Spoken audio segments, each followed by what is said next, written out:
हमारे सीईओ साहब कौशल जी का कल पैर थोड़ा सा ट्विस्ट हो गया था, तो उनको मोच आई है, तो अभी वो एमआरआई कराने के लिए हॉस्पिटल गए, इसलिए वो हमारे बीच में उपस्थित नहीं हो पाए। मगर मैं इस मौके पे सबसे पहले उनको याद करना चाहता हूँ, इसलिए कि हमको एक ऐसे ऑफिसर मिले हैं जो जब वो अभी आए थे 6-8 महीना पहले, और उन्होंने 1 महीने के अंदर अंदर ही पूरे सिस्टम को समझा। तब 1 महीने के बाद में उनसे बात करते हुए लगता नहीं था कि वो अभी अभी आए, ऐसा लगता था कि काफ़ी सालों से इस सिस्टम को वो जानते हैं। हमारे बीच में Aman ji, Shwetika ji, Reddy ji, Meena ji, Lakhera ji, Sunil ji, IT Delhi, IT Kanpur, Aravat foundation, TCS, TTI, हमारे सारे चीफ इंजीनियर, हमारे सारे सीनियर इंजीनियर्स, हमारे कंसल्टेंट्स, और वो तमाम लोग जो जल बोर्ड में अपनी सेवाएं दे रहे हैं। मैं आज के दिन आप सभी का अभिनंदन करता हूं कि आपकी मेहनत से ये सारे काम हो पा रहे हैं। मैं अपने आप को बहुत ही खुशनसीब मानता हूं कि जब मेरे को 13 महीने पहले जब हमारी सरकार बनी थी, तब मेरे मन में एक सपना था, और मैं जब भी यमुना मैया के पास जाता था, उनको गंदा देखता था, तो मेरे मन में ये आवाज़ आती थी, और मैंने उनसे कई बार बोला कि एक बार मेरे को अपनी सेवा करने का मौका दीजिए। और मेरे को यही विभाग मिल गया, ऐसा मैंने कभी सोचा नहीं था। तो मैं इसलिए अपने आप को इतना खुशनसीब मानता हूं कि आज कहते हैं कि कलयुग में पानी पिलाना एक बहुत बड़ा पुण्य का काम है। मैं सारे अधिकारियों को भी कहूँगा कि पुण्य, हमारे पास में पुण्य कमाने का मौका है। हमको रोज हम जो कार्य करते हैं अपने ऑफिस में, ये अपने दिमाग में हमेशा रखना चाहिए कि दिल्ली के लोगों को, करोड़ों लोगों को पानी पिलाना और साफ पानी पिलाना, ये कहीं ना कहीं ऊपर भी हमारा जो बैलेंस शीट बन रही है उसमें भी लिखा जा रहा है। और हमारे पास में दूसरा सबसे बड़ा काम है यमुना को साफ करना, पानी और सीवर, और उस सब को भी पूरे प्रोसेस को साफ करना, और वो उसके बाद में ड्रेन में जाए, उसके बाद में यमुना में जाए। ये भी हमारे ऊपर में चुनौती है। जब मैंने विभाग संभाला और मैं सबसे पहले यहाँ पे जल बोर्ड के ऑफिस में आया था पहली बार, और इतना सारा काम करना पड़ेगा ये तो 1 महीने में मुझको समझ आ गया था। हर जगह जगह पे हमारे सिस्टम सारे पुराने हो चुके थे, सारे सॉफ्टवेयर पुराने हो चुके थे। जब मैंने अपने अधिकारियों को कहा कि हमको एलपीएससी स्कीम लेकर आनी है, तो अधिकारियों ने कहा कि सिस्टम इतना पुराना है, वो इसको सपोर्ट नहीं कर पाएगा। उसमें कोई भी डिस्काउंट का ऑप्शन डालेंगे तो वो सिस्टम उसको सपोर्ट नहीं कर पाएगा, उसकी लाइफ हो चुकी है। जो भी काम हम लोग सोचते थे वो कहीं ना कहीं किसी कारण से, सिस्टम की लापरवाही से, सिस्टम के पुराने होने से, वो हमारे सामने आके खड़ा हो जाता है। जब मैं बिल्डिंग में सबसे पहले आया था तो मैं लिफ्ट में घुसा, तो वो लिफ्ट भी ठीक से नहीं चल रही थी। तो कदम कदम पे परेशानियां मैंने जल बोर्ड में देखा। मगर आज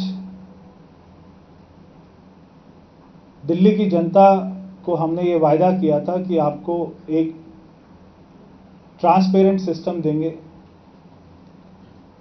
ताकि दिल्ली का हर नागरिक भी उसके पानी की क्या हाल है, उसकी शिकायत की क्या सुनवाई हो रही है, वो भी अपनी निगरानी खुद कर सके।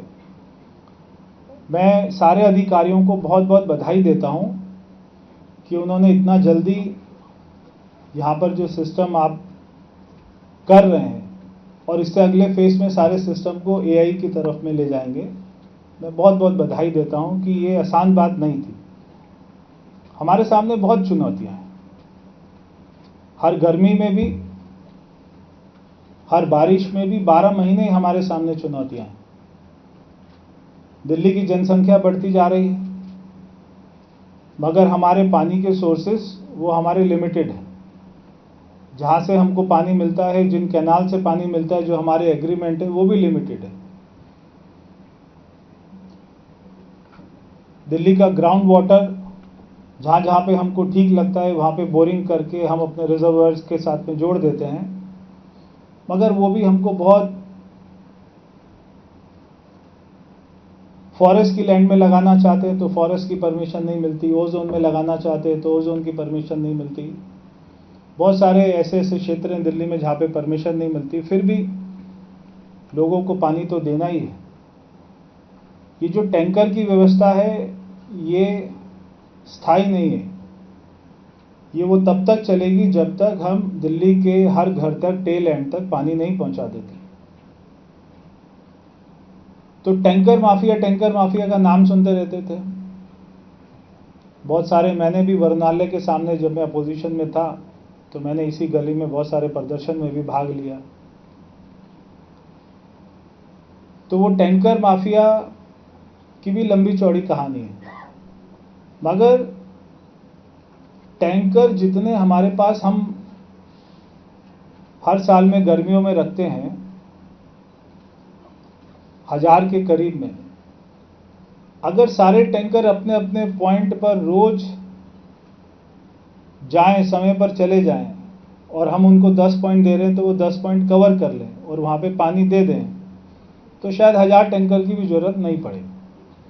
ये हमारी सोच थी और उसी सोच को लेकर हमने उनका जियो टैगिंग, उनका लोकेशन, वहाँ पे RWA के साइन, ये सारी व्यवस्था करने के बाद में हमें ये लगता है कि जब ये व्यवस्था हो जाएगी और टैंकर सारे अपने राउंड करने लगेंगे तो इतने टैंकर की भी आवश्यकता नहीं पड़ेगी। तो हमारी सरकार ने आते ही, आपको याद होगा, मुख्यमंत्री जी आई थी और हमने यहाँ पर हर टैंकर के ऊपर में GPS लगाया। मगर GPS की एक अलग कहानी थी। GPS में कुछ हमारे टैंकर के जो होते थे कॉन्ट्रैक्टर, वो करते थे कि वो GPS वहाँ से टैंकर से निकाल कर अपने स्कूटर पे लगाते थे और स्कूटर का पूरा राउंड मारते थे जहाँ जहाँ उनके पॉइंट होते थे और वापस आके उनका चक्कर पूरा हो जाता था। हमारे ऐप पर भी डैशबोर्ड पर दिखाई दे जाता था कि हो गया चक्कर, तो उनको पेमेंट हो जाया करती थी। ये सारे सिस्टम को ख़त्म करना आसान बात नहीं है। कि पूरा जो सिस्टम इतने सालों से चला आ रहा है, ये आसान बात नहीं है। और इतने सारे हमारे इंजीनियर, इतने सारे कर्मचारी हैं, ये सारे एक साल में ही अच्छा काम करने लग जाएं, ऐसा भी मैं नहीं सोचता हूँ। इसलिए मैं इनको कहता रहता हूँ कि माँ यमुना सूर्य भगवान की पुत्री हैं, शनि महाराज की बहन है और यमराज जी की बहन है, तो थोड़ा डरना चाहिए। जब तक अपने अंदर नहीं आएगा कि मेरे को करना है, तब तक कुछ नहीं होने वाला। जब तक हमारे जल बोर्ड के कर्मचारियों के अंदर में, अधिकारियों के अंदर में ये भावना नहीं आएगी कि मुझको काम ठीक करना है, तब तक सिस्टम को बनाने में, उसको सफल करने में बहुत साल लग जाते हैं। मगर हमारे पास वो साल नहीं। दिल्ली के लोगों को पानी देना है, राजधानी है, तो हमारे सामने चुनौतियां बहुत है। मगर मैं रोज अधिकारियों से मिलता हूं तो रोज बहुत सारी नई बातों को सीखता भी हूं।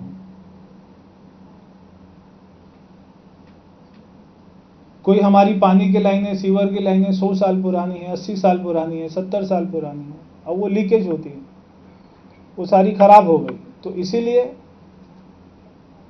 हमने कहा कि चंद्रावल का जो प्रोजेक्ट इतने सालों से रुका हुआ था, उसको शुरू करना।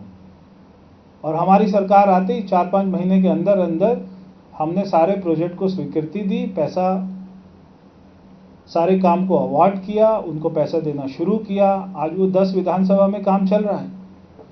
ये जो चंद्रावल प्लांट में अभी दिक्कत आई है, तो क्योंकि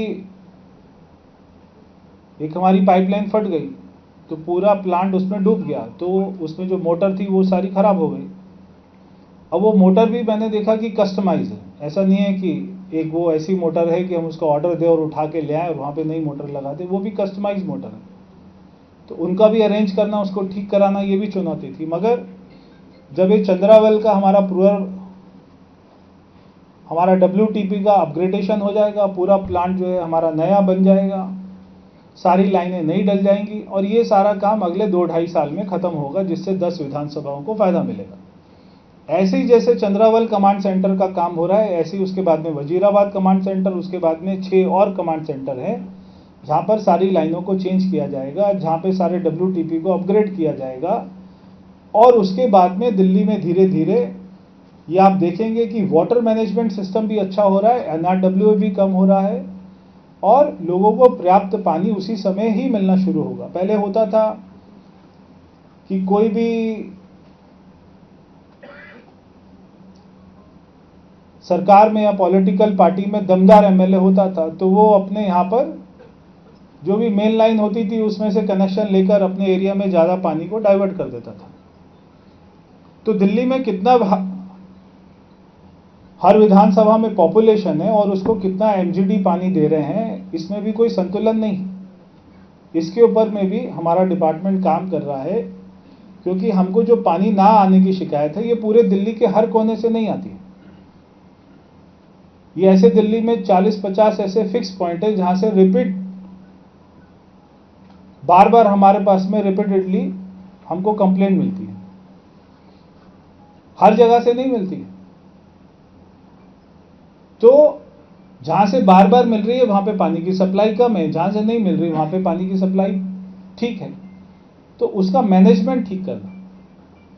और दिल्ली में जैसे मैंने कहा कि पानी तो उतना ही है और हमारी डिमांड बढ़ती जा रही है। अभी मास्टर प्लान आने वाला है, उसमें बहुत सारी नई स्कीम्स आ रही हैं। लैंड पूलिंग पॉलिसी आएगी, TOD पॉलिसी आएगी, रीडेवलपमेंट पॉलिसी आएगी। उसमें कम से कम 20 लाख फ्लैट नए बनेंगे। 20 लाख फ्लैटों में नया पानी, फिर वहां पे सीवर लाइन। मगर जब ये मास्टर प्लान पॉलिसी बन रही थी तो हमने सरकार में इंटरवेन किया। वहां पर हमने कहा कि हर कॉलोनी को जीरो डिस्चार्ज पे ही लेकर जाना है। हर कॉलोनी का एक अपना DSTP होना चाहिए। वहां पे सीवर का डिस्चार्ज नहीं हो तो अच्छा है, वो उसी पानी को ट्रीट करके अपने पार्कों में, अपने बाथरूम में उसको रीयूज करें। तो वो लोड हमारे ऊपर में कम से कम ना आए। और ऐसे ही वो सारी कॉलोनियों में जो ये बनने जा रही हैं, 20 लाख फ्लैट बनेंगे, तो वो लोड हमारे ऊपर में कम से कम ना आए। और ऐसे ही वो सारी कॉलोनियों में जो ये बनने जा रही हैं, 20 लाख फ्लैट बनेंगे, वहाँ पे वाटर हार्वेस्टिंग भी हो ताकि उनका ग्राउंड वाटर भी रिचार्ज होता रहे। तो वहाँ पे बोरिंग भी करें तो वो उस पानी को, अपने पानी को यूज़ कर सकें। तो जहाँ पे साथ साथ भारत सरकार DD अपनी मास्टर प्लान पॉलिसी बना रहा है, वहाँ पे जल बोर्ड भी आने वाले 20-30 साल की प्लानिंग कर रहा है। जैसे अभी PWD ने दिल्ली का ड्रेनेज मास्टर प्लान बनाया, वैसे ही जल बोर्ड भी अपना वाटर मास्टर प्लान बना रहा है अगले 50 साल के लिए, जो हमारा काम शुरू हो गया कि अगले 50 साल में कितना पानी की जरूरत है। एक दिन हमारी गृह मंत्री जी के साथ में मीटिंग चल रही थी,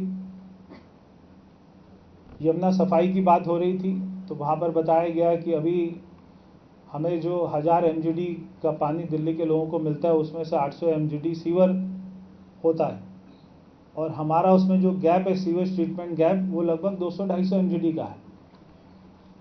तो उन्होंने कहा कि अभी जो आप अपनी नई कैपेसिटी बना रहे हैं, नए STP DSTP प्लांट बना रहे हैं, इसको 1000-1100 नहीं करना, अभी इसको 1500 का प्लान लेके चलना, क्योंकि आने वाले समय में हमको 30-40 साल 50 साल में हमको 1500 MGD ट्रीट करने का भी हो सकता है।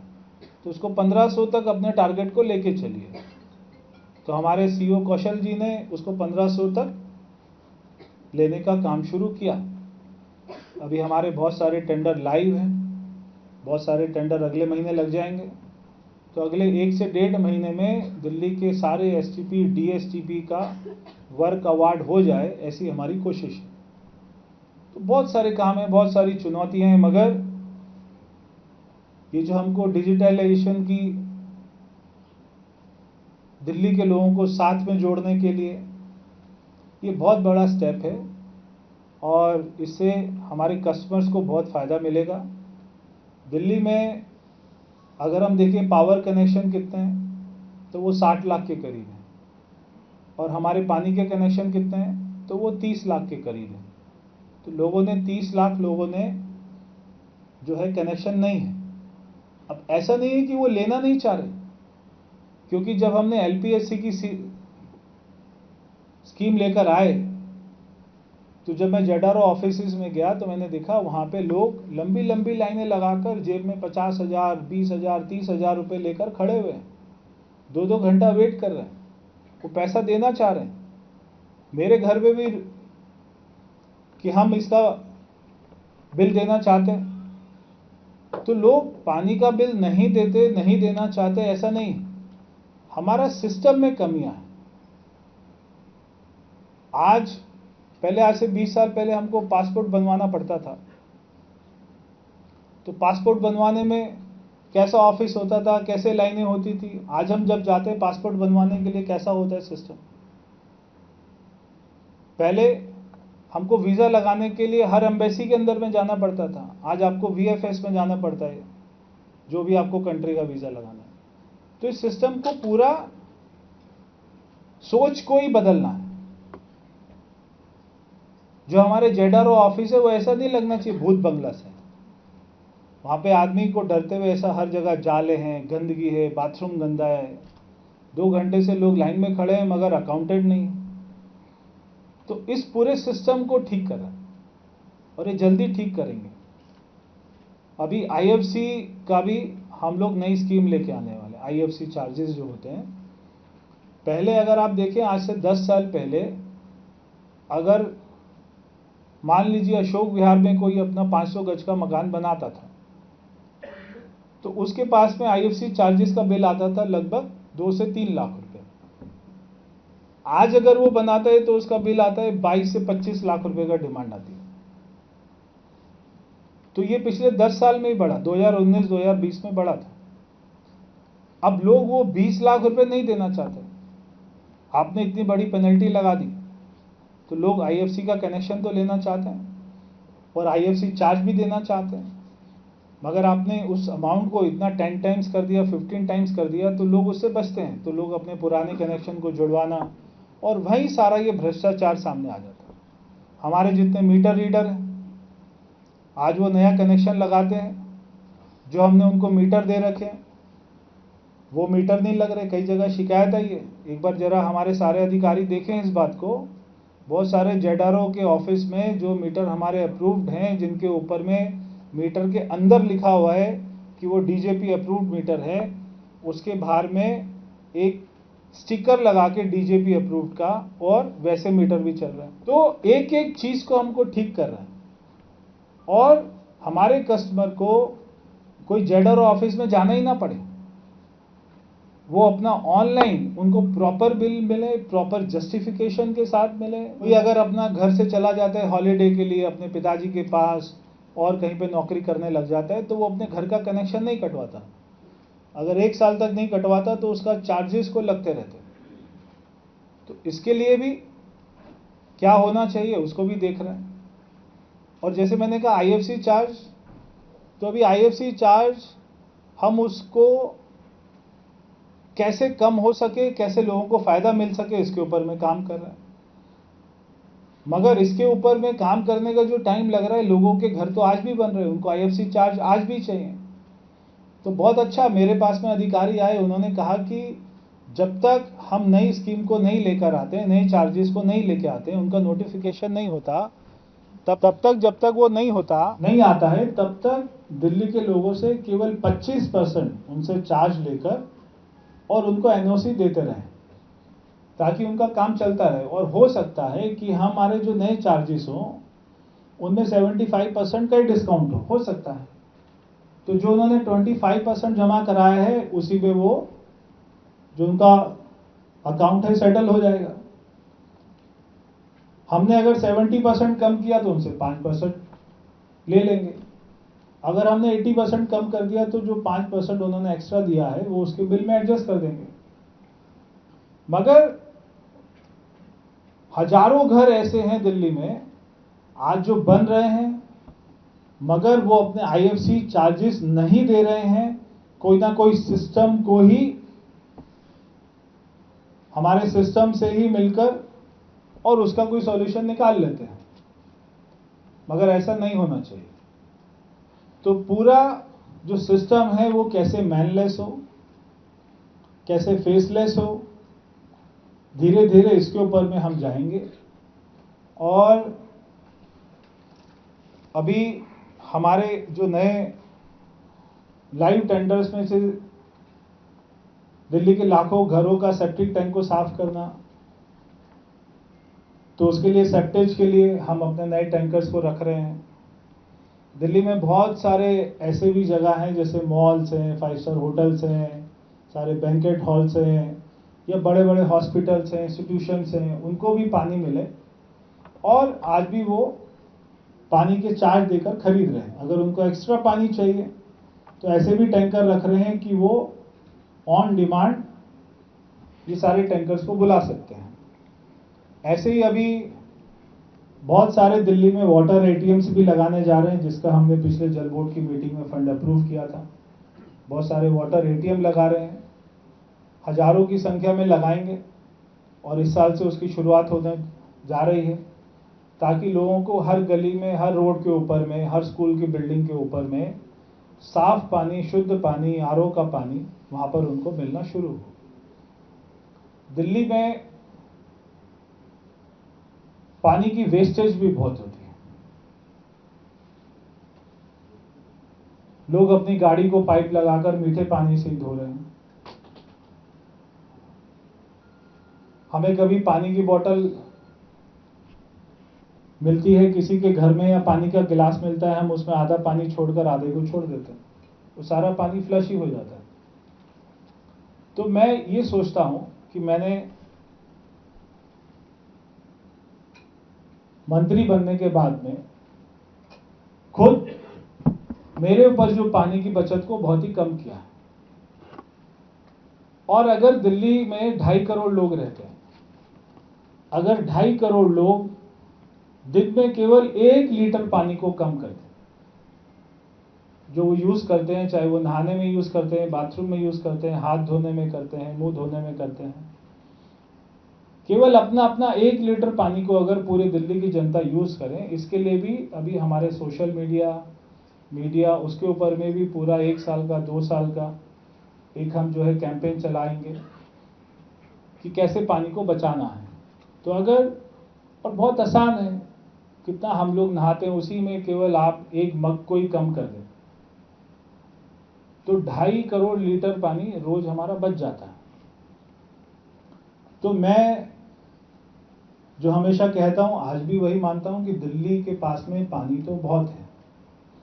अगर हम अपने सिस्टम को, लीकेज को ठीक कर लें, पुरानी लाइनों को ठीक कर लें, जो हमारे लॉसेस हैं, हमारे चैनल लॉसेस हैं, उसको ठीक कर लें, और अगर दिल्ली के लोग पानी का सही से सदुपयोग करने लग जाएं, तो सभी को पानी मिलेगा, पर्याप्त मिलेगा।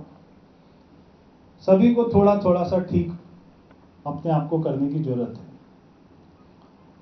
मैं बहुत खुश हूं आज कि आज हम लोग नई दिशा की तरफ में बढ़ रहे हैं, नई सोच के साथ में आगे बढ़ रहे हैं, और निश्चित ही धीरे धीरे हमको सफलता मिलेगी। तो आप सभी का, खास तौर पर मेरे मीडिया बंधुओं का, आज के कार्यक्रम में आने के लिए और इस कार्यक्रम को कवर करने के लिए बहुत बहुत धन्यवाद।